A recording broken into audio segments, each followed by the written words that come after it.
that'll decide whether we keep the flower or not. The difference between a seed and a cutting is so a seed will come out different from its parents, because 50% comes from mom. We don't know who the father is. A cutting, yeah, it's kind of a funny way. It's like having kids, you don't know how they come out. How does it germinate? How does it? What insect or? Okay, so yeah, bees. That's an interesting thing. Bees don't germinate pollinate the plumerias. They can't fit down deep enough to get to the pollen. So it's like little insects like thrips, spiders, maybe ants. I don't know, anything that's small enough to get down there, it'll pollinate it. But yeah, so that's the process of it. If you guys have any questions, please let me know. Do you have anything to add onto it? Because you are a little more knowledgeable than me, I have to say. No, just so basically these are thousands of new seedlings. How many trees overall? I'd say planted in the ground, there's probably about 5,000.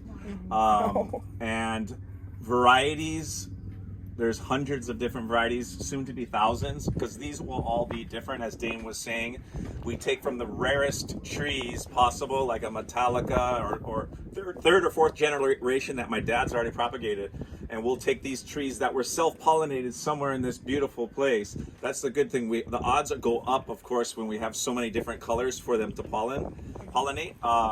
So we go around and we bag all the rarest ones, and then of course we plant them here. So these bunch of trees on this side once were these little babies, and these are about 15 to 20 years old, and we are still going through searching and picking out named varieties that my dad will put his JL, which is Jim Little, stamp on of approval once we release a new variety. Yeah. So what we're gonna do is go around here and check out all these rare different cultivars.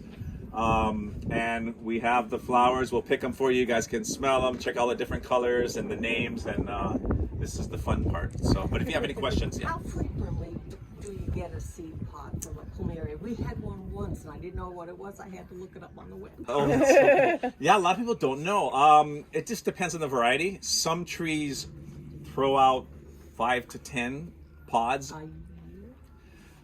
A year? Yeah. Yes. Yeah. And then some, they're none. And some never do. It just depends, I assuming, on the flower and maybe the puka where the hole where they can go in and pollinate. Some probably can't fit. I'm not sure. Some just don't do it.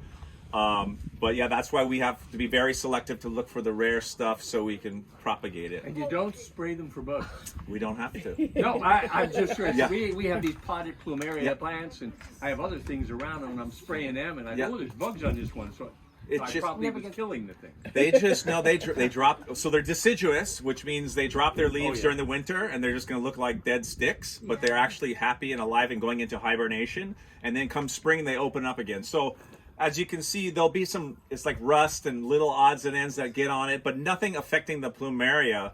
And if it does, at the end of the year, like November, they're just going to start dropping their leaves. Even here. Seriously? Yes, they are deciduous. I think we have like a little bit of a longer period than in the mainland where we have our leaves, but still they drop. They do drop. Yeah. Thank you. Yeah, they do flower kind of throughout the year, but very sparse during the winter. But you can still find a few here. Yeah, a few here and there. Right. Rare. Obviously, spring, summer is when they're pumping. Like right now, they're just happy and showing.